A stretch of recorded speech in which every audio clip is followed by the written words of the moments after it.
बस एक सेकंड ये स्टार्ट हो जाए फिर स्टार्ट करता हूँ। तब तक पुराना कोई डाउट हो तो पूछ लो। अभी तक गुड इवनिंग।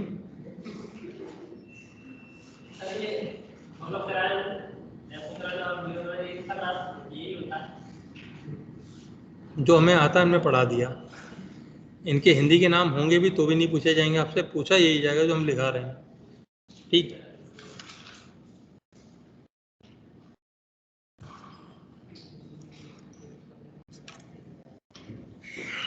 ऐसे हिंदी के पीछे कब तक भागोगे? करना क्या है? एमबीबीएस? एमबीबीएस नहीं करना है? मुंडी क्यों हिला रहा? देख, हिंदी मिलेगी बीएमएस में, वहां मिलेगी संस्कृत, वो भी नहीं आती है, इंग्लिश भी नहीं आती है, हिंदी चिकित्सा विज्ञान में मिलनी नहीं है, तो झक मार के अंग्रेजी पढ़नी है। जितनी जल्दी से कोप अप करने लगो उतना अच्छा है तुम्हारे लिए। चलो स्टार्ट करते हैं। संयुक्त उपकला।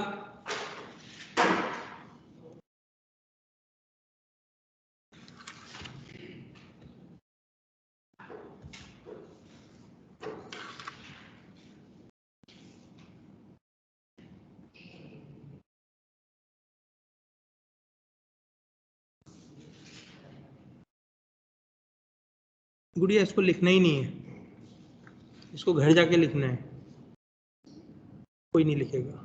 ये अभी मैं नोट्स आपको भेज दूंगा व्हाट्सएप ग्रुप में, आप होगे इसमें नोट्स आ जाएंगे, फिर घर जाके लिख लेना। कब तक? ऊपर एक बैच चल रहा है 8, आज उसमें उपास्थि पढ़ाई है, कार्टिलेज। जब आप लोग बराबर आ जाओगे तब लिखना स्टार्ट करेंगे, तब तक मैं स्पीड में आपको पढ़ा लेता हूँ, ठीक है? तो संयुक्त उपकला अंग्रेजी में हो गई है कंपाउंड एपिथेलियम। कंपाउंड एपिथेलियम का तात्पर्य क्या हुआ? इसका मतलब है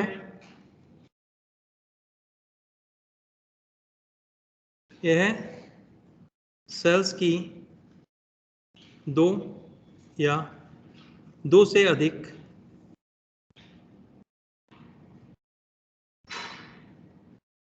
परतों की बनी होती है। कोशिकाओं की कितनी लेयर हैं? दो या दो से अधिक लेयर हैं कोशिकाओं की।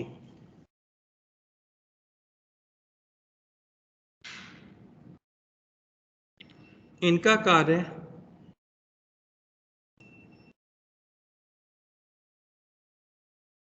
सुरक्षात्मक होता है तथा श्रवण एवं अवशोषण में इनकी भूमिका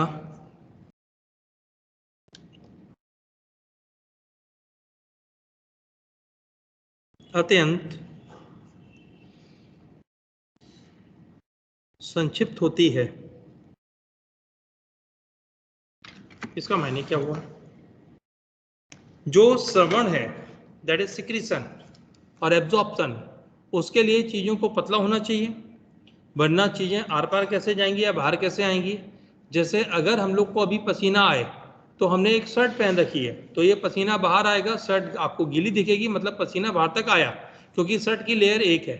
अब इस बालक को पसीना आए तो क्या ये पॉसिबल है इसकी जैकेट के ऊपर दिखे? नहीं।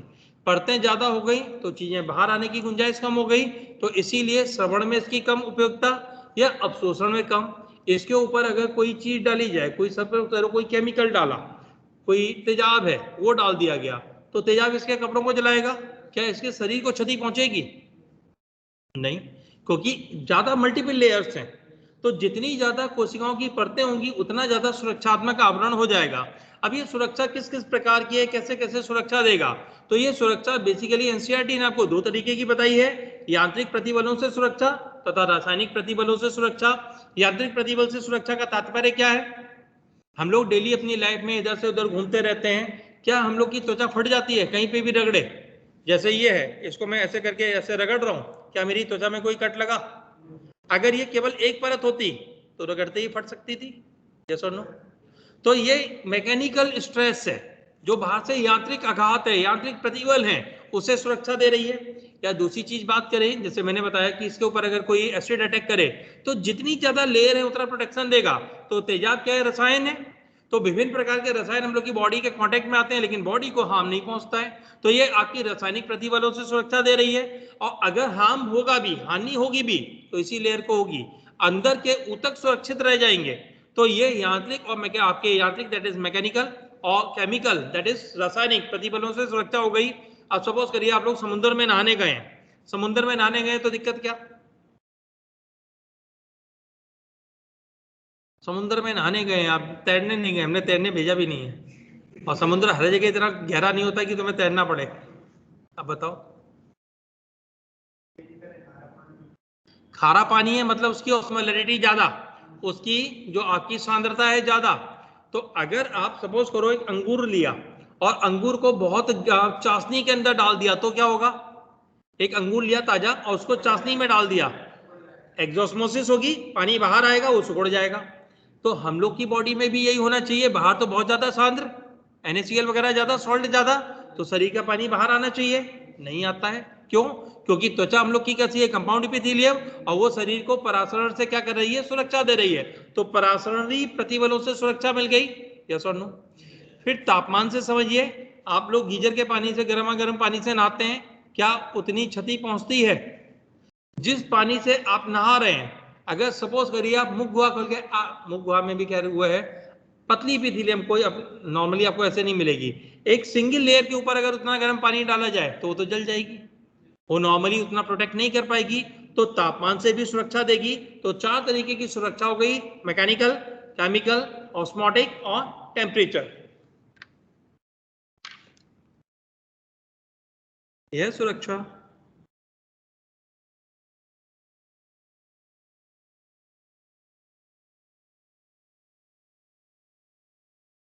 यांत्रिक प्रतिबलों,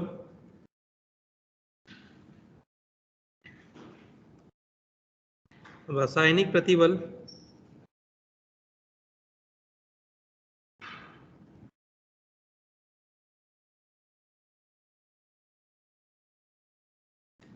परासरण से व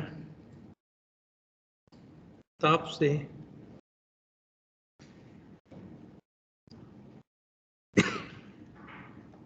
ताप के विरुद्ध प्राप्त होती है। एनसीईआरटी ने जितना दिया है उतना यहाँ पे वो हो चुका है कंपाइल। अब इसके उसने दिए उदाहरण, ये शरीर में मिलती कहाँ कहाँ है। तो पहले तो हम लोग देखेंगे संयुक्त उपकला है कितने प्रकार की, फिर देखेंगे आखिर ये मिलती कहाँ पे है। तो संयुक्त उपकला के प्रकार देखते हैं।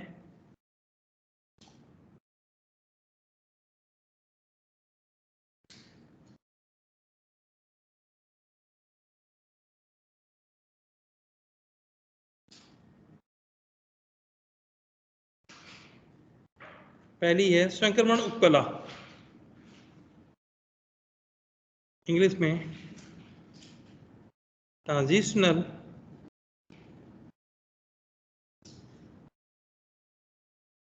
एपिथेलियम।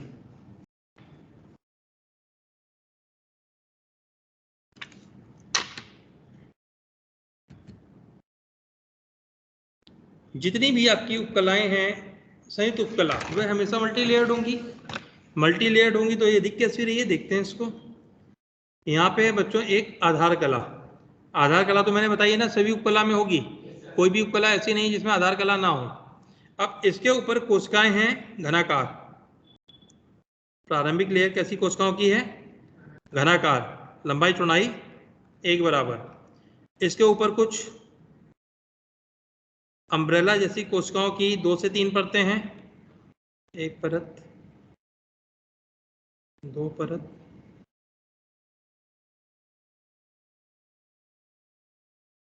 तीन परत। और सबसे ऊपर कोशिकाएं हैं अंडाकार।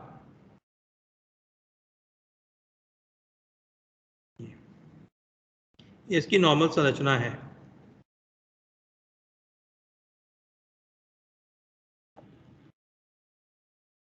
घनाकार सेल्स, 2 से 3 परत, अम्ब्रेला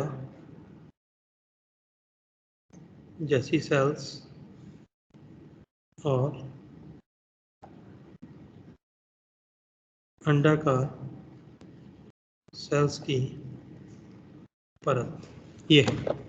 अब इसमें एक विशिष्ट क्षमता होती है, इसमें होती है आपकी स्ट्रेचेबिलिटी। स्ट्रेचेबिलिटी मतलब खींच सकती है, खिंचाव है। तो अब जब ये खिंच जाएगी तब कैसी दिखेगी? खींचने के पश्चात जब खींचेगी तो उपकला जो आधार कला है बहुत पतली हो गई, इतनी पतली हो जाती है माइक्रोस्कोप में बहुत बार दिखती भी नहीं है। तो इसीलिए किसी किसी बुक में लिख दिया गया था कि जो संक्रमण उपकला होती है इसमें आधार कला नहीं होती है, जबकि असत्य आधार कला है लेकिन खिंच के बहुत पतली हो गई है। इसके पश्चात जो कोशिकाएं घनाकार थी वो इतनी पिचकी कि बिल्कुल शल की कोशिकाओं जैसी दिखने लगी, पतली पतली फ्लैट हो गई। जो अम्ब्रेला लाइक कोशिकाएं थी वह भी पिचक के पतली हो गई, ये हो गई। और जो अंडाकार कोशिकाएं हैं वो आमलेट की तरह फैल गई, ये आ गई ये। तो पहले ये उपकला इतनी मोटाई की थी, अब ये इतनी मोटाई की बची। कब? जब इसमें खिंचाव हो गया, स्ट्रेच हो गई, स्ट्रेचिंग के पश्चात ये हो गई। तो ये वाली उपकला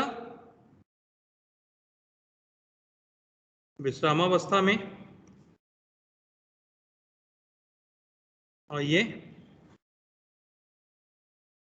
खींचने के पश्चात। तो अगर देखा जाए तो इसकी मोटाई एक ही कोशिका जितनी बची कि नहीं, तो ये एक संयुक्त उपकला थी, खींचने के पश्चात सरल उपकला जैसी दिखने लगी। तो जब कोई संरचना एक उससे प्रवस्था से दूसरी प्रवस्था में जाती है तो उसको बोलते हैं संक्रमण प्रवस्था। उसको क्या बोला जाएगा? संक्रमण प्रवस्था। तो इसी वजह से इसको बोला गया संक्रमण उपकला। संक्रमण उपकला लिखने का कारण समझ में आ गया, क्योंकि ये खिंचाव के पश्चात एक जो सरल उपकला है वैसी दिखने लगती है। यह उपकला खिंचाव के पश्चात एक सरल उपकला जैसी दिखने लगती है।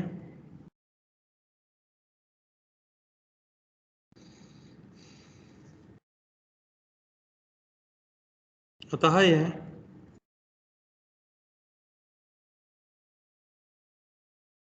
संक्रमण उपकला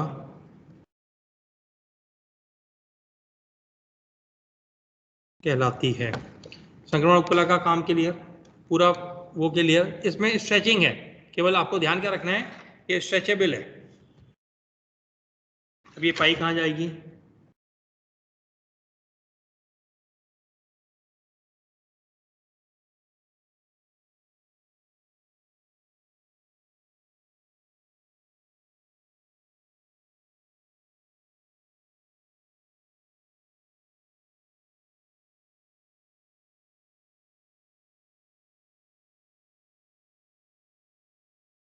ये संरचना पहचान में आ रही बच्चों? क्या है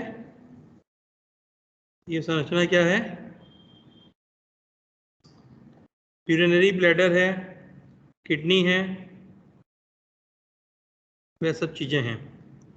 तो जो किडनी का बच्चों ये भाग है तो कीप नुमा दिखता है, इस भाग को बोलते हैं, तुम बताओ, TR02। बेटा ऑनलाइन वालों से नहीं पूछ रहा हूँ, अभी इधर पूछ रहा हूँ। TR02 तुमने तो पढ़ा है चैप्टर उत्सर्जन? भाई हाँ या ना, जल्दी बोल। नहीं पता, छोड़। बताओगी इसको? क्या कह रही हो? किसी को नहीं पता? हाँ, ये है वृक्क श्रोणी, अंग्रेजी में रीनल पेल्विस। इससे पहले कोचिंग की है तुमने? ठीक। ये है ये कौन है? मूत्रवाहिनी, अंग्रेजी में यूरेटर, ये है यूरेटर। ये आया मूत्राशय, बोले तो यूरिनरी ब्लैडर। और ये आया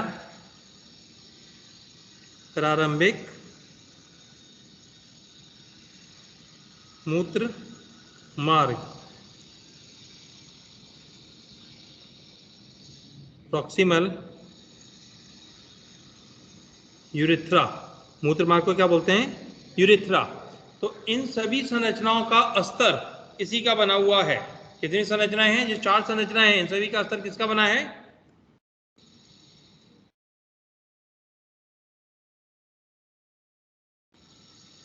सभी संरचनाओं का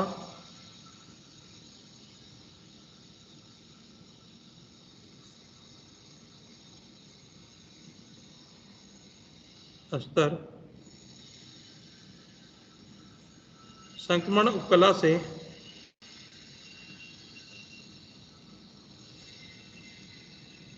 बना होता है। तो ये क्लियर हो गया। ये सभी संरचनाओं में कॉमन क्या? इन सभी संरचनाओं में कॉमन क्या? इस अस्तर से टच होता हुआ कौन बहेगा? मूत्र, अंग्रेजी में यूरिन। तो ये पूरी उपकला केवल और केवल यूरिन वाले मार्ग में है, इसीलिए इसको बोला जाता है, दूसरा नाम दिया जाता है यूरोथीलियम।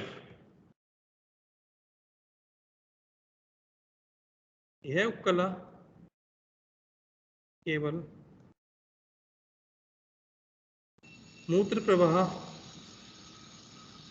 मार्ग में होती है,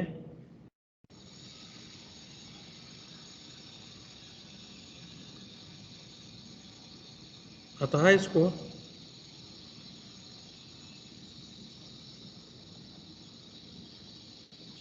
यूरोथीलियम भी कहा जाता है। इसका नाम क्या हो गया? यूरोथीलियम हो गया। ये क्लियर हो गया यहाँ तक? संक्रमण उपकला कंप्लीट। अब देखते हैं दूसरा भाग। अब इसको बोलते हैं स्तरित उपकला। स्तर, स्तर अंग्रेजी में बोला जाता है स्ट्रेटा। अंग्रेजी में स्तर को क्या बोलते हैं? स्ट्रेटा। तो ये हो गई स्ट्रेटिफाइड, स्तरित है, स्तर नहीं है, स्तरित। तो स्ट्रेटिफाइड एपिथेलियम उपकला। अब ये विभिन्न प्रकार की होती है।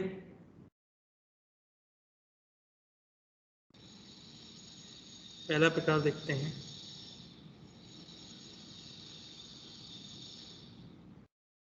यह है आधार कला। आधार कला के ऊपर कोशिकाएं घनाकार हो सकती हैं, स्तंभाकार हो सकती हैं, क्यूबॉइडल हो सकती हैं अथवा कॉलमनर हो सकती हैं। तो मेरे पे एक ही ऑप्शन, एक ही बना दी मैंने, क्यूबॉइडल बना दी। इसके ऊपर की कोशिकाएं बहुभुजाकार होती हैं, बहुत सारे उसमें एंगल्स होते हैं, बहुभुज है, पॉलीगन। अंग्रेजी में क्या बोलते हैं इसको? पॉलीगन, पॉलीगोनल सेल्स हैं ये।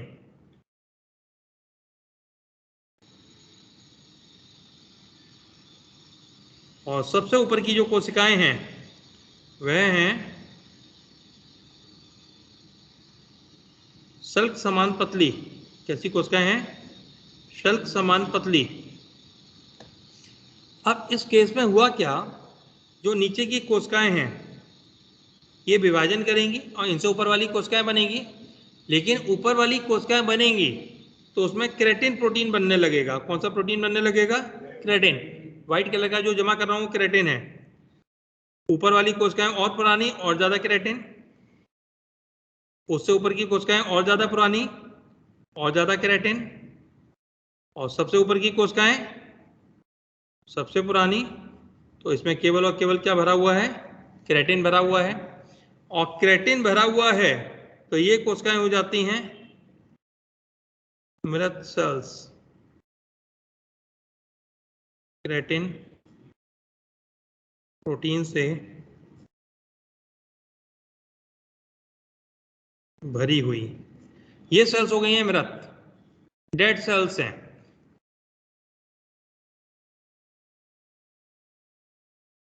घनाकार या स्तंभाकार सेल्स की परत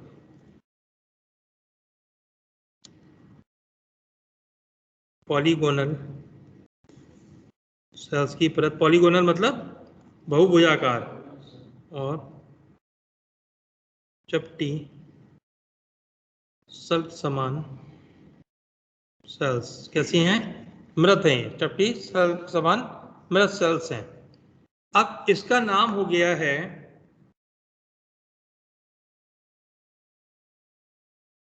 क्रेटिन युक्त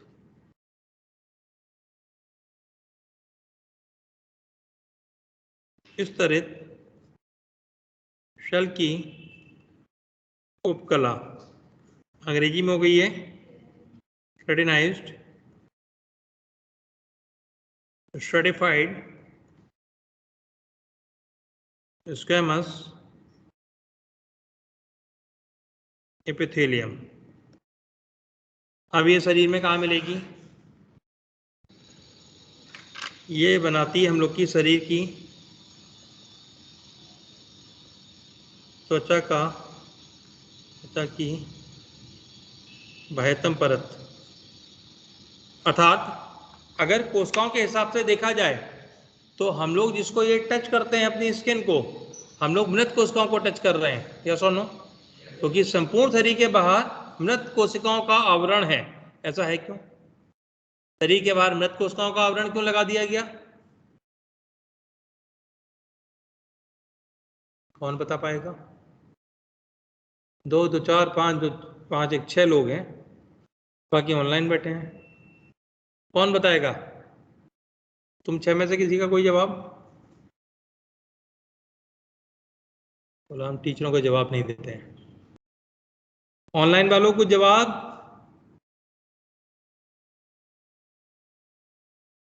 अरे भाग गए क्या माइक बंद करके? हेलो हेलो हेलो, क्लास तो नींद की गायब हो गई है तो? अरे कोई बोलेगा कुछ?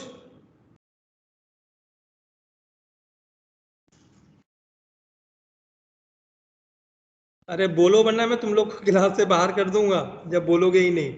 Yes sir. हाँ हो मतलब Yes, क्लास में sir. हो। जवाब देना चाहोगे कोई? अब ऐसा होता है हम लोग को शरीर को चाहिए सुरक्षा रोगाणुओं से। अब कोई रोगाणु अगर आपके शरीर पर अटैक करेगा तो किसी खाने के लिए तो करेगा, कुछ खाए। ऐसा तो नहीं अटैक करके हम लोग को बस बीमार करना है, एक्चुअली में वो तो खाना खाने आ रहा है। जैसे हम लोग, जैसे अपने आप को इमेजिन करो, हम लोग इतने पढ़े लिखे नहीं होते, ये सब समाज नहीं होता, तो हम लोग भी तो दूसरे जानवरों को खाते थे, पेड़ पौधे खा लेते थे, फल तोड़ के खा लिए। तो ऐसे ही हमारे शरीर पे कोई कुछ खाने आया तो अगर खाने की चीज अवेलेबल होगी तो ही तो रहेगा। अगर कोई पठार है, पठार पे थोड़ा कोई जाएगा खाने, पत्थर थोड़ा खा लेगा कोई। तो शरीर के बाहर एक आवरण बना दिया गया निर्जीव, तो कोई भी जीवाणु वगैरह अटैक नहीं करता है, क्योंकि वो अटैक करेगा भी तो खाने को कुछ मिलेगा नहीं, सर्वाइवल पॉसिबल नहीं है। यस और नो? वहीं फंगस पनप जाती है, फंगस मतलब फफूंदी या कवक। कवक क्यों पनप जाती है जिससे दांत खाद खुजली होती है? क्योंकि वो तो मृतोपजीवी होती है, वो मृत चीजों को खाती है तो पनप जाती है। लेकिन कोई भी जीवाणु वगैरह हम लोग को हार्म नहीं पहुंचा पाएगा। हम लोग को क्षति तभी होगी जब स्किन कहीं से कट फट जाए। जब कट फट जाती है, आप देखते हो उसके लालिमा पड़ गई, उसमें पस पड़ गया। पस तभी पड़ेगा जब जीवाणु वगैरह अटैक करेगा। तो अर्थात शरीर को बाहर से हमने क्या किया, एक सुरक्षात्मक आवरण दे दिया है जो किसी को भी एंटर नहीं करने दे रहा है। ये क्लियर? 12वीं क्लास में आपने एक चैप्टर पढ़ा था ह्यूमन हेल्थ एंड डिजीज, मानव रोग एवं बीमारियां, नहीं, ह्यूमन हेल्थ, मानव स्वास्थ्य एवं बीमारियां, रोग। इसमें आपने पढ़े थे इम्यूनिटी, प्रतिरक्षा। प्रतिरक्षा में पढ़े बैरियर, 4 तरीके के बैरियर थे, फिजिकल, फिजियोलॉजिकल, सेलुलर और साइटोकाइन बैरियर।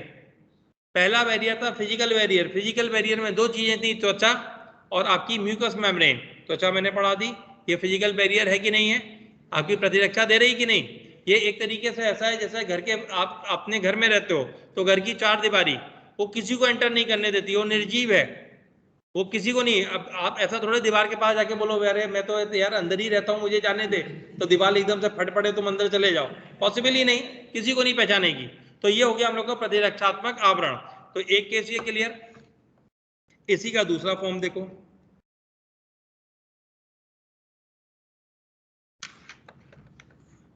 हर जगह हम लोग को ये नहीं बनानी है शरीर में, तो दूसरे फॉर्म में क्या है, वही स्ट्रक्चर सब सेम,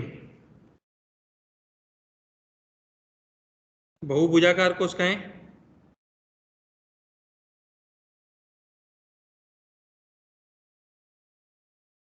और सबसे ऊपर की कोशिकाएं शल्क समान, सल्की, पतली पतली चपटी कोशिकाएं। अब इसके अंदर केराटिन का डिपोजिशन नहीं है, केराटिन का डिपोजिशन नहीं है तो ये जीवित सेल्स हैं, ऊपर की सेल्स हैं जीवित, और कैसी हैं, सल्क समान। सल के लिए बोलते हैं स्क्वैमस, सल के लिए क्या बोलते हैं, स्क्वैमस। तो ये हो गई हम लोग की केराटिन विहीन स्तरित शल की उपकला, अंग्रेजी में non keratinized stratified squamous epithelium. ये कहाँ मिलेगी बच्चों, ये मिले, वेरी गुड, मुख गुहा, ग्रसनी फेरेंक्स, ग्रसिका की नम सतह पर। आपकी बक्कल कैविटी के अंदर कैसी है, non keratinized stratified squamous epithelium. और कहाँ मिलेगी, गुदानाल में अस्तर के रूप में,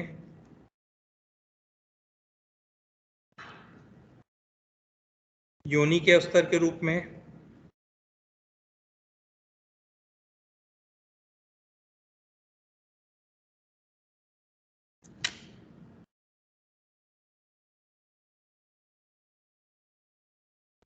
कॉर्निया की बाह्यतम परत,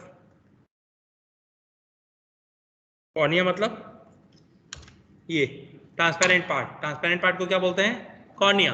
तो अगर इधर इधर ऐसे टच करोगे तो ये non keratinized stratified squamous epithelium है, और इसके आजू बाजू जो व्हाइट पोर्शन है, व्हाइट पोर्शन के ऊपर कंजक्टाइवा, व्हाइट पोर्शन के ऊपर क्या है, कंजक्टाइवा, वो भी यही है, नेत्र के सफेद भाग के ऊपर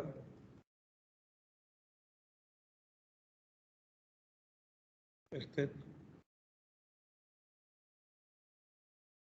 कंजक्टाइवा, दिखने वाले सफेद भाग के ऊपर है, ऐसा नहीं पूरे नेत्र गोलक के अंदर है, जो पार्ट दिख रहा है उसी में कंजक्टाइवा है। तो ये हम लोग का अभी जितना हुआ, ये दो एक तरीके से दोनों ही स्तरित सल्की थी। स्तरित सल्की के दो प्रकार हैं, केराटिन युक्त और केराटिन विहीन। या याद रखना, सबसे ऊपर की जो सेल की स्ट्रक्चर है, शेप है, उसी के आधार पर इसका नाम पड़ेगा। यहाँ पे सब स्क्वैमस दिख रही थी तो स्ट्रेटिफाइड स्क्वैमस है, तो सबसे ऊपर की सेल की परत देखनी है। अब देखिए तीसरी,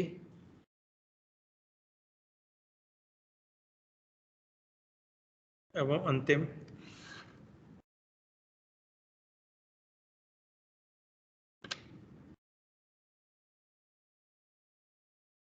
वही घनाकार अथवा स्तंभाकार कोशिकाएं,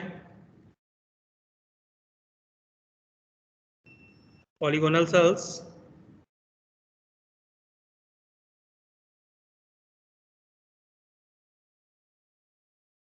नीचे की संरचना सबकी सेम है, कोई अंतर नहीं, ऊपर की संरचना में डिफरेंस है।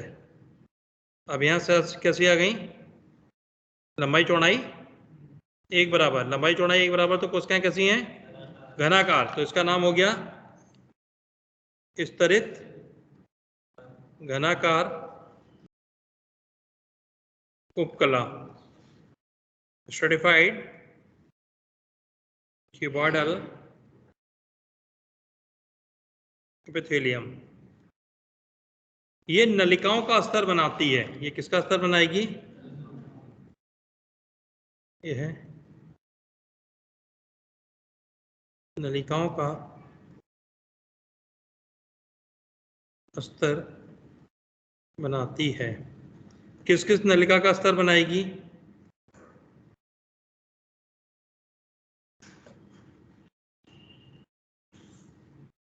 स्वेट ग्लैंड, सलाइवरी ग्लैंड बड़ी बड़ी, छोटी वाली सरल थी सेबेशियस ग्लैंड्स,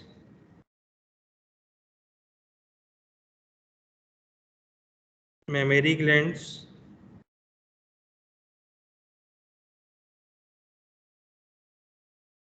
लार्ज पैनक्रियाटिक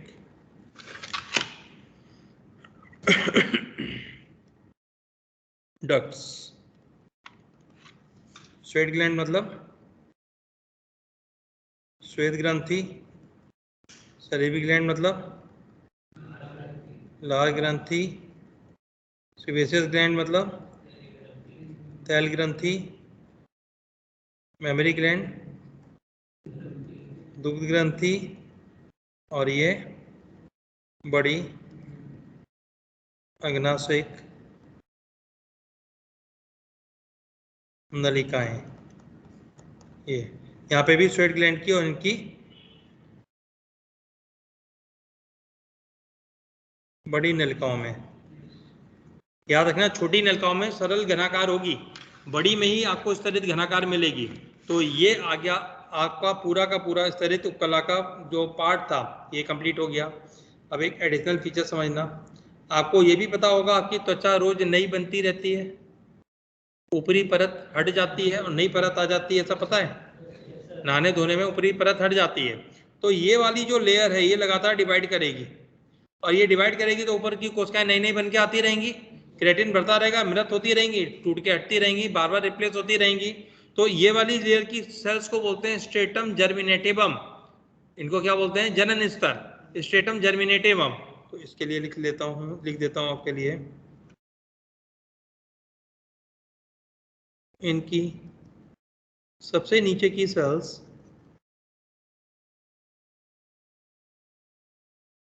लगातार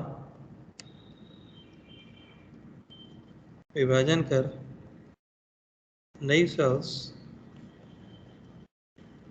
बनाती रहती हैं,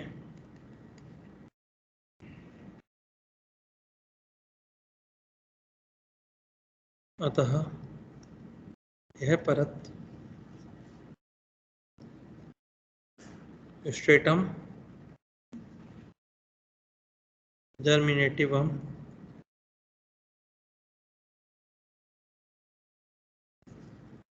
कहलाती है। इंपॉर्टेंट पॉइंट है, मॉड्यूल में से रिलेटेड क्वेश्चन है, स्ट्रेटम जर्मिनेटिवम की कोशिकाएं कैसी होती हैं? आंसर गलत है उसका।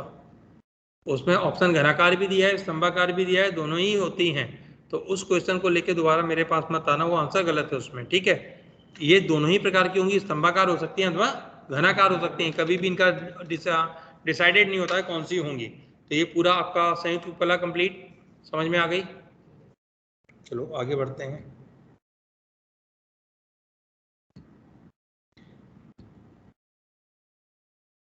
अब हम लोग देखने जा रहे हैं इंटरसेल्यूलर जंक्शन। क्या देखने जा रहे हैं? Intercellular junction.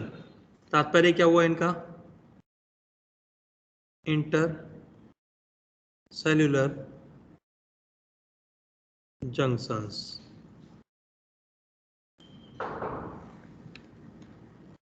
नहीं पानी नहीं चाहिए।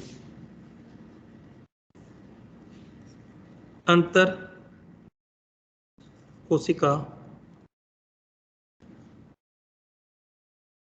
संधि। सपोज करिए बच्चों ये एक कोशिका है,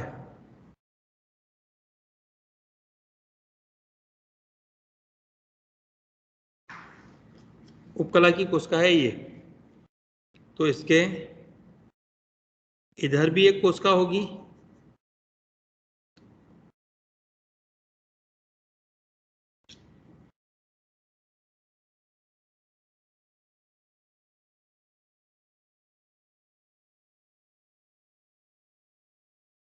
इधर भी एक कोशिका होगी,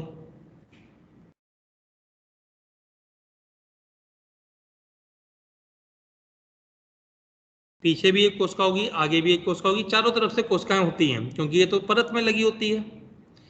तो इनके मध्य में इस वाली वॉल पे कुछ ना कुछ इंटरेक्शन होगा आपस में, इधर भी होगा, पीछे भी होगा, इधर भी होगा।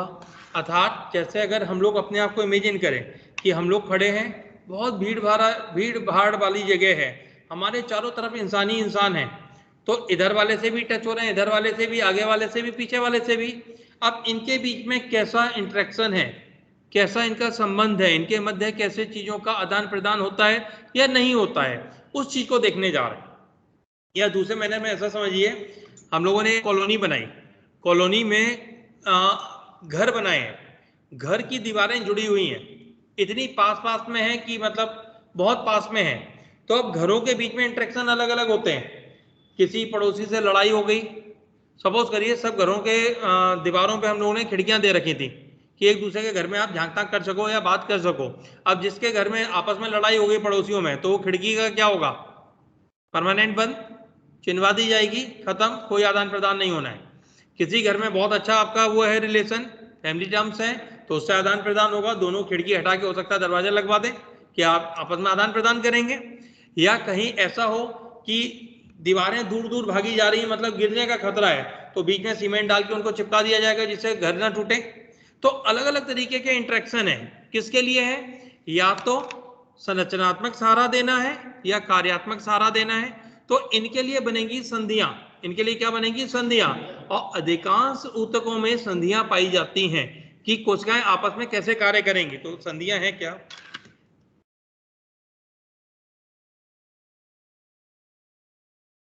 उपकला ऊतक की कोशिकाएं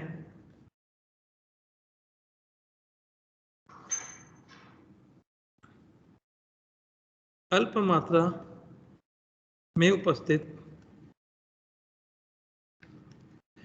मैट्रिक्स सहित अत्यंत पास पास में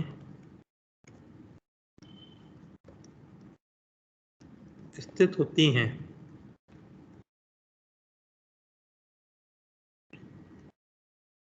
अधिकांश ऊतकों में रक्त के अतिरिक्त सेल्स के मध्य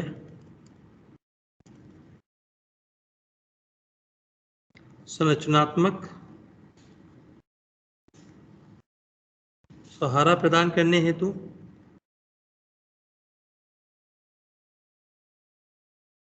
या कार्यात्मक सहारा प्रदान करने हेतु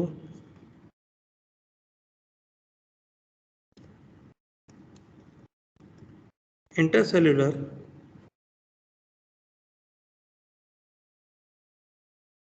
जंक्शंस का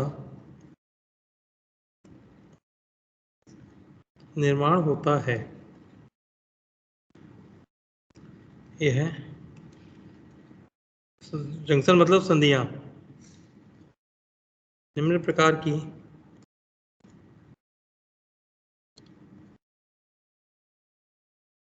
हो सकती हैं।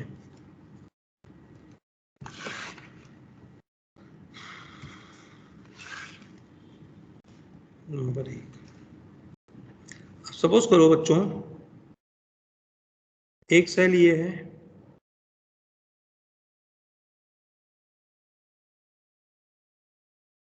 और दूसरी कोशिका ये है।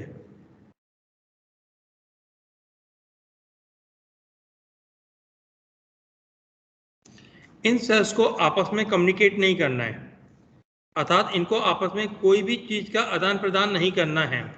आदान प्रदान नहीं करना है तो इनकी प्लाज्मा मेम्ब्रेन फ्यूज हो गई। फ्यूज हो गई मतलब संलित हो गई।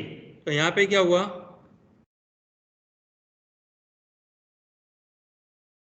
शीर्ष भाग की प्लाज्मा मेम्ब्रेन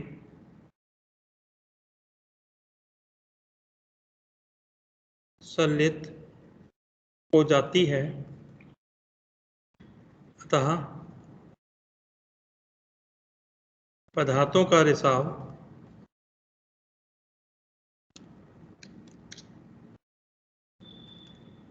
नहीं हो सकता है। कोई भी आदान प्रदान नहीं होगा। यहाँ पे एपिकल पार्ट की जो प्लाज्मा मेम्ब्रेन है फ्यूज हो गई है, फ्यूज हो गई है, संलित हो गई है। तो इनको बोलते हैं दृढ़ संधि अथवा टाइट जंक्शन,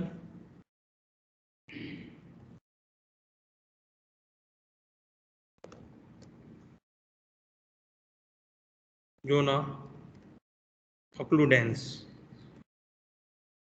ये संधि क्लियर। दूसरा केस देखिए,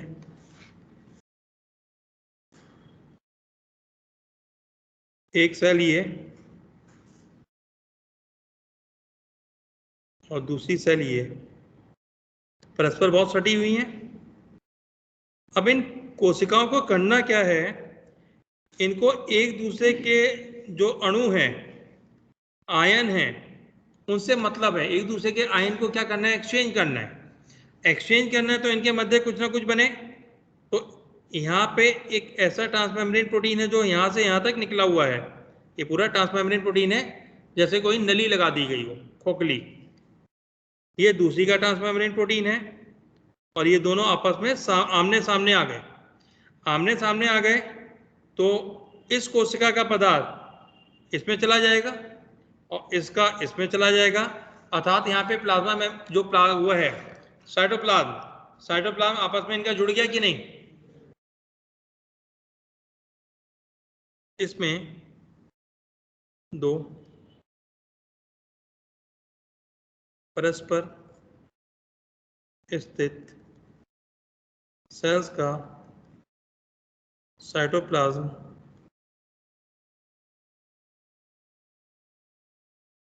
एक दूसरे के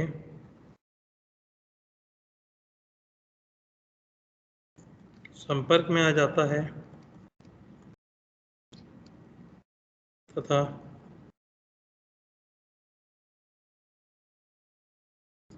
आयनों के छोटे अणुओं के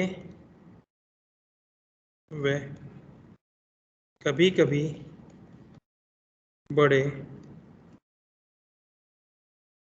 अणुओं के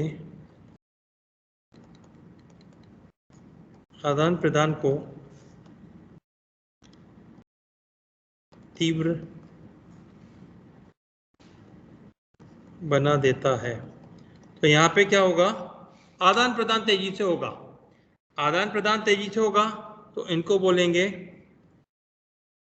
अंतराली संधि, अंग्रेजी में गैप जंक्शंस। दो संधियां क्लियर। तीसरी देखते हैं।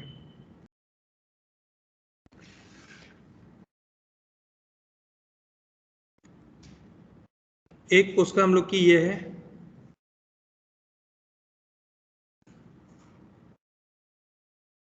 और दूसरी कोशिका ये है। दूर दूर बना रहा हूं, पास पास होती हैं।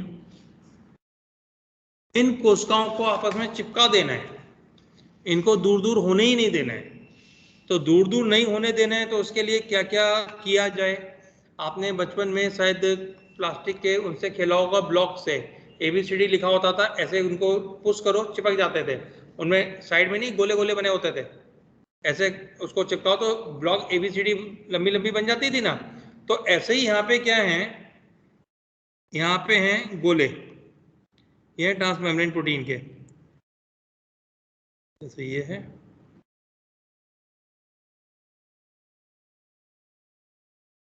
ऐसे मान लीजिए, ये मान लीजिए,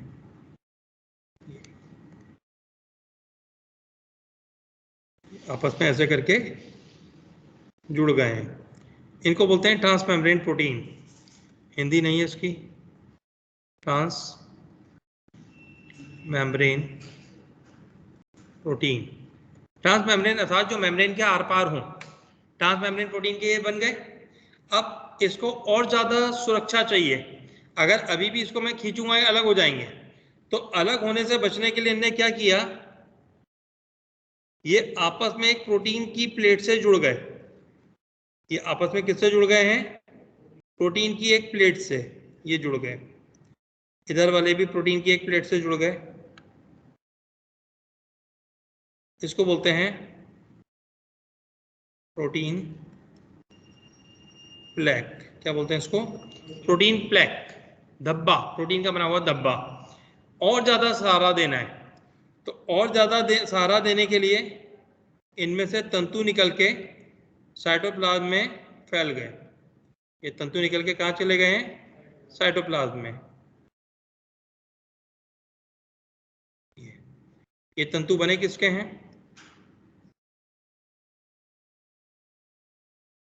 केराटिन जैसी प्रोटीन के बने तंतु। ये कैसे हैं, केराटिन जैसी प्रोटीन के बने तंतु हैं। यहां तक संरचना क्लियर। इनको टोनोफाइब्रिल्स कहते हैं। प्रोटीन्स को, प्रोटीन के तंतुओं को क्या बोलेंगे, टोनोफाइब्रिल्स। ये संरचना क्लियर। इसको दूसरे मैनर में समझिए। सपोज करिए ये कोई है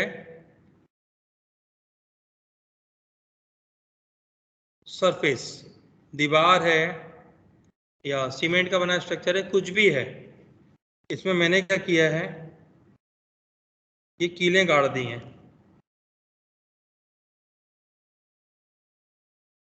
ये गड़ी हुई हैं कीलें। अब इनमें से किसी भी एक कील को मैं निकालना चाहूं तो आराम से निकाल सकता हूं, प्लास वगैरह के माध्यम से, ठीक। लेकिन और ज्यादा सहारा देने के लिए अंदर से इनको आपस में एक लोहे की प्लेट से जोड़ दिया गया। लोहे की प्लेट से जोड़ दिया। अब क्या इसको निकालना इजी है। अब इतने पूरे भाग को खींचना पड़ेगा, दम बहुत ज्यादा लगेगी, हो सकता है खींच जाए, हो सकता है खींच जाए। और ज्यादा सहारा देने के लिए यहां से ऐसी संरचनाएं निकाली गई हैं जो दीवार में अंदर तक जाके फैल गई हैं। आपने देखा होगा आजकल गिट्टी वगैरह आती है ना, जब कोई ड्रिल करता है तो एक गिट्टी डाली जाती है। गिट्टी डालते हैं, जब स्क्रू उसमें फिट हो जाता है तो गिट्टी ऐसे फैल जाती है, और जब उसको खींचोगे तो उतना सीमेंट खींच रहे हो, और वो खींचना पॉसिबल नहीं है। इसीलिए वो चीज़ों को होल्ड कर लेता है। आपके टीवी टंगे होते हैं, बड़ी बड़ी चीज़ें, जैसे ये बोर्ड ही टंगा है, ये भी गिट्टी पे ही टंगा है, ये गिर नहीं रहा है। क्यों, क्योंकि फास्टनर लगा दिया गया है। तो ऐसी संरचना ये बन गई कि नहीं। तो ऐसी संरचना में अब देखिए, अगर मैं इस सेल को इधर खींचूं तो ये लाल वाली चीजें इन ब्लू वाले को अट्रैक्ट करेंगी कि नहीं, और ये अट्रैक्शन का फोर्स किस पे डाल देगा, ग्रीन वाले पे। और ये फोर्स डाल देंगे इतने साइटोप्लाज्म पे, मतलब मुझे इतना साइटोप्लाज्म खींचना पड़ेगा। लेकिन जब लाल वाला ब्लू वाले को अट्रैक्ट कर रहा है तो ब्लू वाला रेड वाले को भी तो अट्रैक्ट करेगा। ये अट्रैक्ट करेगा तो ग्रीन वाला भी अट्रैक्ट होगा, और ये वाले फिलामेंट भी होंगे। तो एक तरीके से जितना फोर्स इधर लग रहा है वो उतना ही फोर्स इधर लगा देगा, और दोनों फोर्स बराबर हो जाएंगे। तो क्या ये सेल दूर दूर हो पाएंगी।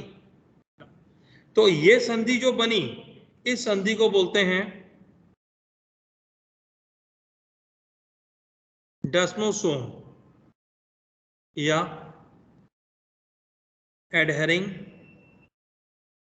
जंक्शन। एडियर, एडियर मतलब चिपकाना, अंग्रेजी में बोलते हैं आसन, सॉरी हिंदी में बोलते हैं आसंजन।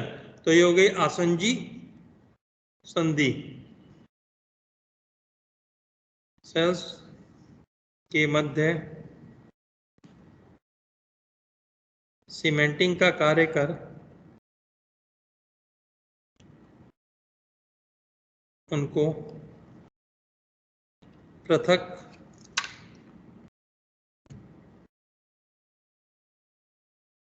नहीं होने देती है।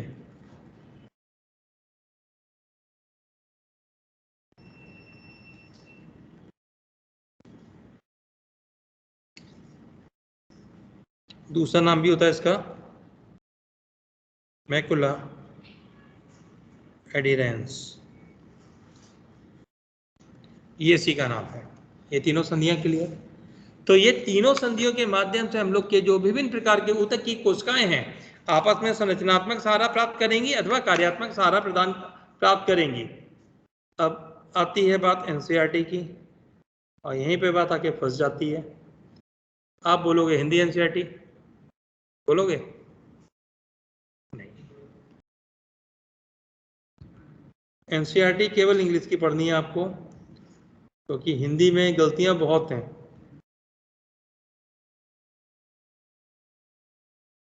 आप अपनी हिंदी की एनसीईआरटी कैरी कर सकते हैं, मैं हिंदी अनुवाद करके आपको बताता रहूंगा, ठीक है? खुल जाओ बेटा।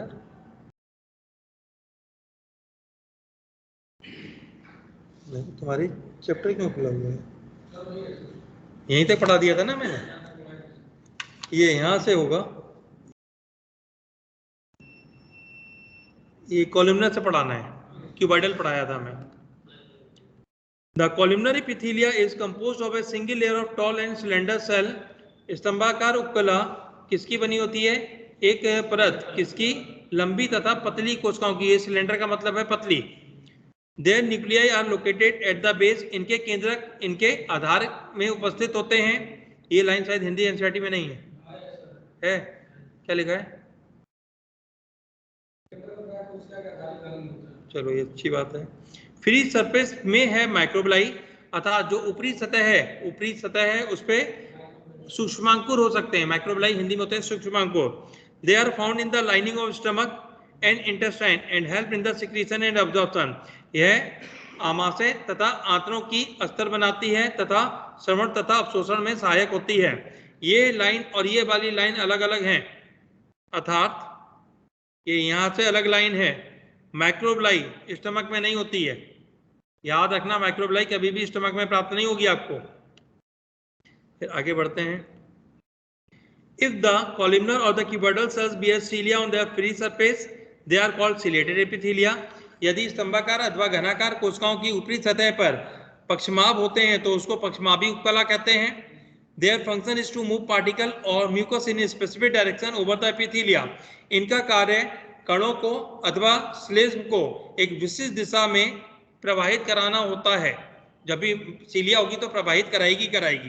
They are mainly present in the inner surface of hollow organ like bronchioles and fallopian tube. यह अधिकांशतः ऐसे खोखले अंगों की आंतरिक सतह पर पाए जाएंगे जैसे श्वसनिका अथवा डिंब वाहिनी।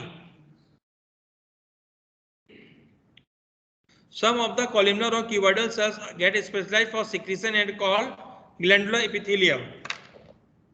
कुछ स्तंभाकार अथवा घनाकार कोशिकाएं विशिष्टीकृत हो जाती हैं श्रवण हेतु, अतः इनको ग्रंथिल उपकला कहा जाता है। They are mainly of two types, यह मुख्यतः दो प्रकार की हैं। यूनिसेलुलर एक कोशिकीय, consisting of isolated glandular cell, जिनमें एकाकी रूप से पाई जाने वाली एक ही कोशिका पाई जाएगी। उदाहरण goblet cell of the alimentary canal. ये आपको डायग्राम दिख रहा है लेकिन इसका एरो गलत है, एरो यहाँ तक होना चाहिए बस, ये लास्ट एरो यहाँ होगा, ये एरो आगे चला गया इनका, वो नहीं है। And multicellular consisting of cluster of cell salivary gland, तथा बहुकोशिक जिसमें कोशिकाओं का एक समूह होता है। On the basis of the mode of pouring of their secretion, glands are divided into categories. जो स्राव है उसको किस प्रकार से कोशिका से बाहर निकाला जा रहा है उसके आधार पे ग्लैंड्स आपके मुख्यतः दो प्रकार की हैं, एक्सोक्राइन एंड एंडोक्राइन ग्लैंड्स, बहिस्रावी तथा अंतःस्रावी ग्रंथियां। Exocrine gland secrete mucus, saliva, earwax, oil, milk, digestive enzymes and other cell product. बहिस्रावी ग्रंथियां श्लेष्म, लार, कर्णमोम, तेल, दुग्ध, पाचक एंजाइम तथा अन्य सेल के पदार्थों का श्रावण करती हैं। These products are released through ducts or tube. यह पदार्थ नलिका अथवा वाहिनियों के माध्यम से प्रवाहित किए जाते हैं। In contrast, endocrine gland do not have duct. वहीं जो अंतःस्रावी ग्रंथियां हैं उनके पास नलिकाएं नहीं होती हैं। Their products called hormone and are secreted directly into the fluid bathing the gland. इनके उत्पादों को हार्मोन कहते हैं तथा वह डायरेक्टली उस द्रव्य में प्रवाहित होते हैं जिसमें वो ग्रंथि पड़ी होती है, ऊतक द्रव्य। Compound epithelia is made up of more than one layer, multi-layered of cell and thus has a limited role in secretion and absorption। संयुक्त उपकला एक से ज्यादा परतों की बनी होती है, अतः इसका श्रवण तथा अवशोषण में संक्षिप्त भूमिका होती है। Their main function is to provide protection against chemical and mechanical stresses। इनका मुख्य कार्य यांत्रिक तथा रासायनिक प्रतिबलों के प्रति सुरक्षा प्रदान करना है। They cover the dry surface of skin। यह त्वचा की शुष्क सतह पे पाए जाएंगे, बाहर की बात कर रहा है। The moist surface of buccal cavity, pharynx, inner lining of duct of salivary gland and of pancreatic duct। यह कहाँ पे? आपकी स्किन की शुष्क सतह पे, आपके बक्कल कैविटी दैट इज मुख गुहा, ग्रसनी फेरिंग्स उसकी नम सतह पे, और inner lining of duct of salivary gland मतलब लार ग्रंथियों की तथा अग्न्याशिक नलिकाओं की आंतरिक सतह पे पाई जाएंगी। All cells in epithelia are held together with a little intercellular material। उपकला की सभी कोशिकाएं अल्प मात्रा में अंतरकोशिकीय पदार्थों सहित आपस में जुड़ी रहती हैं। इन नियरली ऑल एनिमल टिश्यू, लगभग सभी जंतु ऊतकों में, लगभग सभी क्यों लिखा? रक्त नहीं है, याद है ना, रक्त मैंने हटा दिया था। Specialised junctions provide both structural and functional link between the individual cell. विशिष्टीकृत संधियां अलग अलग कोशिकाओं के मध्य में संरचनात्मक अथवा कार्यात्मक लिंक प्रोवाइड करती है, मतलब उनके बीच में कड़ी का कार्य करती हैं। 3 types of cell junctions are found in epithelia and other tissues. 3 प्रकार की संधियां उपकला में तथा अन्य ऊतकों में पाई जाती हैं। These are called tight, adhering and gap junction. यह दृढ़ संधि, आसंजी संधि तथा अंतराली संधियां हैं।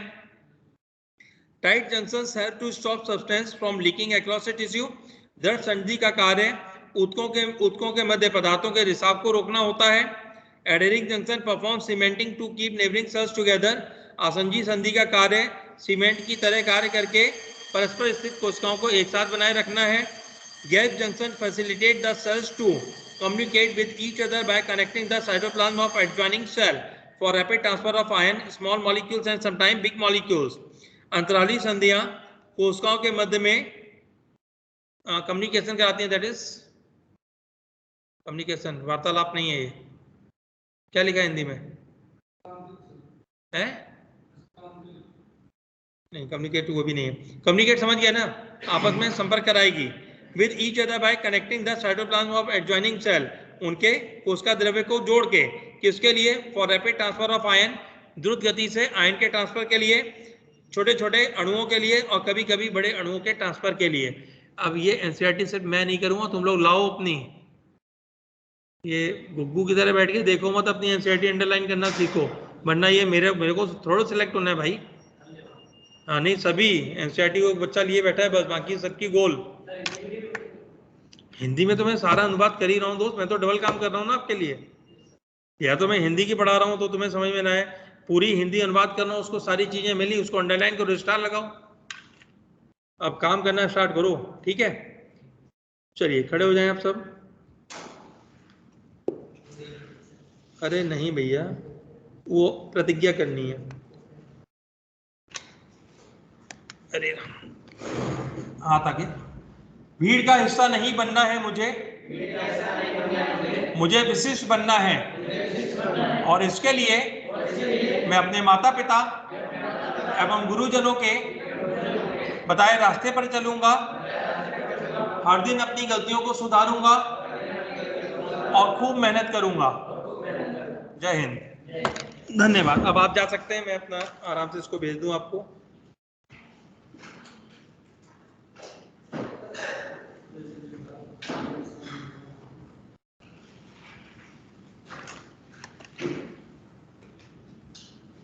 तो TR02 समझ में आया बेटा? सारा क्लियर? नहीं, केवल उससे पूछा हूँ ना यार, तुम लोग को तो समझ में आ ही रहा है। जी बेटा, वो 3 क्लास छूट गई उनकी लिंक, जो छूट गया उसके पीछे कभी इंतजार होना, छूट गया पढ़ा दूंगा, टेंशन मत ले। ठीक, सुन, नीचे जाके नितिन सर से बोलना कि तेरे को इसमें ऐड कर देंगे RM10 में, तो ऐड है तो लिंक उसी में ढूंढ लेना MS टीम में जाके। ओके बच्चों, बाय बाय। सेमीफाइनल आ रहा है, देखना हो तो जाके देख लो। पाकिस्तान, अरे ऐसा मत बोलो, पड़ोसी है यार, जिता दो।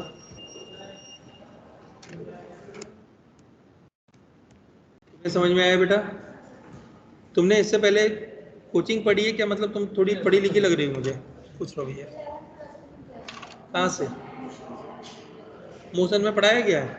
पढ़ाते थे, टीचर हैं? नहीं नहीं, टीचर हैं वहाँ ढंग के? बायोलॉजी कहाँ पढ़ाते हैं वहाँ? अच्छा, वेरी गुड। आशीष वाजपेयी गए इसमें, आशीष वाजपेयी सर हैं मेरे साथ के ही भाई। अच्छा अच्छा, वो भी मतलब ह्यूमन अबडक्शन में पढ़ाते हैं। 2 साल से पढ़ा रहे हैं, उससे पहले कभी नहीं पढ़ाया उन्होंने जिंदगी में। बता रहा हूँ ना, हमारे साथ के ना एलन के, एलन से ही हम सब निकले। हाँ हाँ सर, उसी समय के हम लोग। तो वो सिर्फ 4 चैप्टर पढ़ाते थे केवल। अब अलग चीज़ है, जब पढ़ाने लगे तो पढ़ाने ही लगे। अभी भी बहुत सी चीज़ें नोट से पढ़ाते हैं, देख के। नोट से पढ़ाना नहीं मानता हूँ मैं। पढ़ाना मतलब आपको कंठस्थ होना चाहिए, तभी तो बच्चा कंठस्थ करेगा। हम भाई आपके लिए एग्जाम्पल होते हैं ना, कि टीचर है उसको सब याद है तो हमें भी याद करना है। ये अगर हम ही फर्जीवाड़ा करेंगे, हम ही देख देख के पढ़ाएंगे, आप नहीं पढ़ोगे फिर। अच्छा, आपको भी लगेगा यार याद नहीं होता है शायद ये, तो हमें तो पहले याद करके दिखाना पड़ेगा। तुम्हारा क्या मतलब, ये अभी नीट में स्कोर क्या रहा? 242। कहाँ दिक्कत आई? एक तो बहुत बड़ी दिक्कत ये रही होगी, हिंदी मीडियम के थे, अलग से बैच नहीं रहा होगा, क्योंकि कहाँ से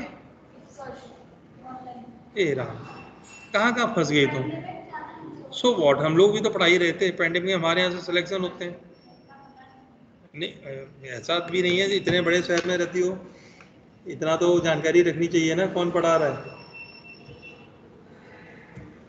उत्कर्ष तो टोटल फर्जी है, मतलब वो तो मेडिकल के लिए कुछ है ही नहीं। उन्होंने तो पता ही नहीं, उन्होंने दुनिया भर के टीचर इकट्ठे कर रखे हैं, जो मिले जो पढ़ा लो, जो पैसा आ गया वो सब डिस्ट्रीब्यूट हो जाएगा।